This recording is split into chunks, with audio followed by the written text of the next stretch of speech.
Le Sheol, ou le séjour des morts. C'est quoi le Sheol? Le Sheol, c'est le lieu où les âmes attendent soit le retour de Jésus-Christ ou le jugement dernier. D'accord? Le séjour des morts, toutes les âmes y vont.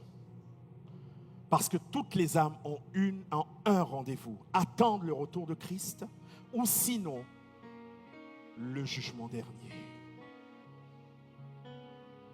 Selon 1 Thessaloniciens 4, verset 16, « Et les morts en Christ ressusciteront premièrement. » Hébreux 9, verset 27, « Et comme il est réservé aux hommes de mourir une fois, après quoi vient... »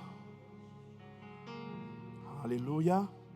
Donc il faut savoir que le séjour des morts est comme une prison pour l'âme des hommes. Une fois que l'âme a franchi le séjour des morts, elle ne peut plus remonter sur la terre des vivants. Voilà pourquoi le diable s'acharne sur le sang. Parce qu'une fois qu'il a réussi à obtenir ce sang, il va prendre l'âme qui est dans le sang pour piéger l'âme dans le séjour des morts. Parce qu'il sait que, vu que c'est écrit, aucune âme qui est piégée dans le séjour des morts ne peut remonter. Donc voilà pourquoi il s'acharne à amener les âmes des hommes dans ce lieu. Psaume 89, verset 48, « Y a-t-il un homme qui puisse vivre et ne pas voir la mort, qui puisse sauver son âme du séjour des morts? Personne. Excepté. » Pourquoi cette question? Parce que Job 7, verset 9 dit, « Comme la nuée se dissipe et s'en va, celui qui descend au séjour des morts ne remonte pas. » Vous voyez, ce sont des affirmations.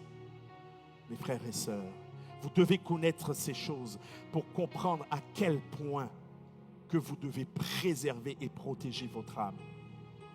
Amen. Parce que pour beaucoup d'entre nous, on vient à l'église, mais on vient par tradition. On vient à l'église, on ne sait même pas pourquoi. On se sent des super spirituels alors qu'on n'a rien compris à l'évangile. Alléluia.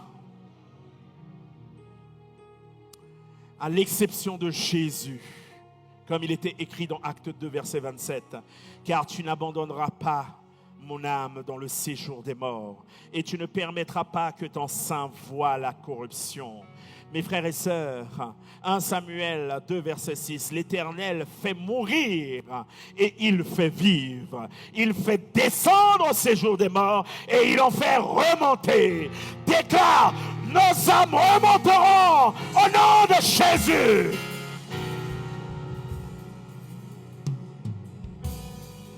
L'âme peut être retenue dans le Sheol du vivant de l'homme. Comme je vous l'ai dit tout à l'heure, selon Psaume 143, verset 3, « L'ennemi poursuit mon âme, il fout la terre ma vie, il me fait habiter dans les ténèbres comme ceux qui sont morts depuis longtemps. » Ça veut dire que tu n'es pas mort, mais il fait habiter ton âme. La personne marche sur terre, la personne te voit, la personne te parle, mais son âme est en prison. Combien sont des morts ambulants? Combien sont des morts ambulants?